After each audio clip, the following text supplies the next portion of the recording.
Hi hello friends, all about വെറ്റിന്റെ പുതിയൊരു വീഡിയോയിലേക്ക് എല്ലാവർക്കും സ്വാഗതം. ഞാൻ ഡോക്ടർ കാത്ലിൻ.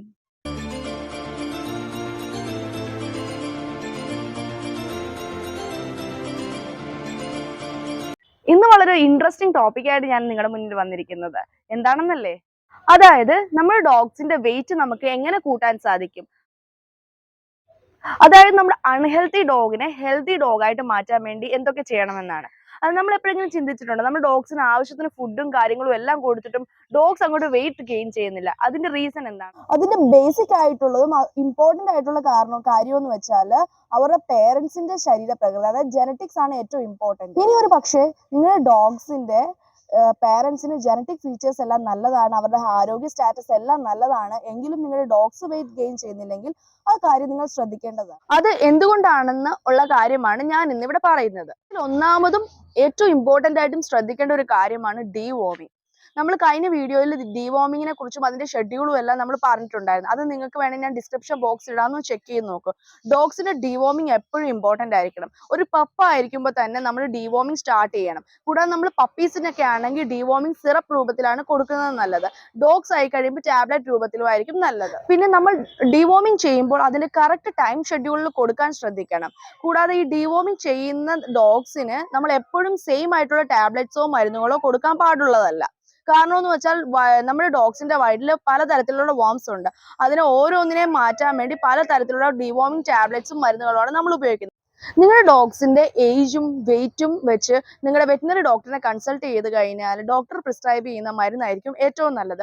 ഡോസ് അറിയാതെ നമ്മൾ വെറുതെ ഒരു ടാബ്ലറ്റ് കൊടുത്തു കഴിഞ്ഞാൽ വോംസും ചാവത്തില്ല, നമ്മുടെ ഡോഗ്സിന്റെ ഹെൽത്തിനും അത് പ്രോബ്ലംസ് ഉണ്ടാക്കും. രണ്ടാമതായി നമ്മുടെ ഡോഗ്സിന്റെ ബോഡിയിൽ കണ്ടുവരുന്നതാണ് ടിക്സും മൈറ്റും ഫ്ലീസും ഒക്കെ. ഇത് നമ്മുടെ ഇത് മലയാളത്തിലാണെങ്കിൽ ചെള്ള് മൂട്ട എന്നൊക്കെ പറയും. ഇത് നമ്മുടെ ഡോഗ്സിന്റെ ബോഡിയിൽ ഉണ്ടെങ്കിൽ ഭയങ്കരമായിട്ടുള്ള ഹെൽത്ത് ഇഷ്യൂസും പ്രോബ്ലംസും ഒക്കെ നമ്മുടെ ഡോഗ്സിന് ഉണ്ടാക്കും. ഇതിനായി ഇന്ന് മാർക്കറ്റിൽ സ്പ്രേയും സ്പോട്ടോൺസും പൗഡേഴ്സ് എല്ലാം അവൈലബിൾ ആണ്. ഇതിനെക്കുറിച്ച് ഒരു ഡീറ്റെയിൽഡ് വീഡിയോ ഞാൻ ഉടനെ അപ്ലോഡ് ചെയ്യുന്നതായിരിക്കും. ഇനി നിങ്ങളുടെ ഡോഗ്സിന് എന്തെങ്കിലും തരത്തിലുള്ള ഹെൽത്ത് ഇഷ്യൂസ് ഉണ്ടായി കഴിഞ്ഞാൽ ഒരിക്കലും സ്വയ ചികിത്സ തേടാതെ ഒരു വെറ്റിനറി ഡോക്ടറിന്റെ ഉപദേശം തേടേണ്ടത് അത്യാവശ്യമാണ്. നമ്മൾ ഇമ്പോർട്ടൻ്റ് ആയി ശ്രദ്ധിക്കേണ്ട ഒരു കാര്യം എന്ന് വെച്ചാൽ നമ്മുടെ ഡോഗ്സിന്റെ ഡയറ്റ് പ്ലാൻ തന്നെയാണ്. നമ്മൾ ആവശ്യത്തിൽ കൂടുതൽ ഭക്ഷണം കൊടുത്ത് ഓയിലി ഫുഡെല്ലാം കൊടുത്ത് നമ്മുടെ ഡോഗ്സിനെ വെറുതെ വെയിറ്റ് ഗെയിൻ ചെയ്ത് കഴിഞ്ഞാൽ അത് അവർക്ക് കൂടുതൽ വേഴ്സ്റ്റ് ആയിട്ടുള്ള പ്രോബ്ലംസ് ഉണ്ടാക്കത്തേ ഉള്ളൂ. അതുകൊണ്ട് തന്നെ നമ്മളിന്റെ പപ്പി ആയിരിക്കുമ്പോൾ തന്നെ ഡോഗ്സിന് ഹൈ പ്രോട്ടീനും ഹൈ ഫാറ്റും ആയിട്ടുള്ള ഫുഡുകൾ കൊടുക്കാൻ ശ്രദ്ധിക്കുക. ഇനി നിങ്ങൾ മാർക്കറ്റിൽ നിന്ന് കൊമേഴ്ഷ്യൽ ആയിട്ടുള്ള ഫുഡ് പ്രോഡക്ട്സോ അല്ലെ ഡ്രൈ ഫ്രൂട്ട്സോ വാങ്ങാനാണ് താല്പര്യപ്പെടുന്നതെങ്കിൽ നിങ്ങളുടെ പപ്സിനുള്ള സെപ്പറേറ്റ് ഫുഡും അഡൽട്ടിനുള്ള സെപ്പറേറ്റ് ഫുഡും ചോദിച്ച് വാങ്ങേണ്ടതാണ്.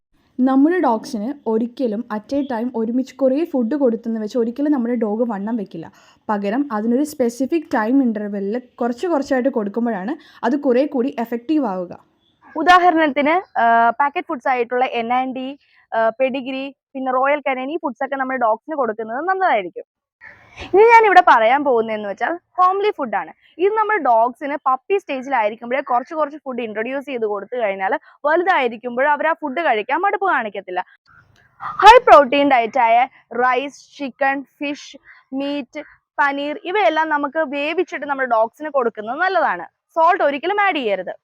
ഹൈ ഫാറ്റ് ഫുഡ് ആയിട്ടുള്ള പൊട്ടാറ്റോയും സ്വീറ്റ് പൊട്ടാറ്റോയും പിന്നെ മാംഗോസും ഒക്കെ നമ്മുടെ ഡോഗ്സിന് വെയിറ്റ് ഗെയിൻ ചെയ്യാൻ പെട്ടെന്ന് സഹായിക്കുന്ന ഒരു സംഭവമാണ്.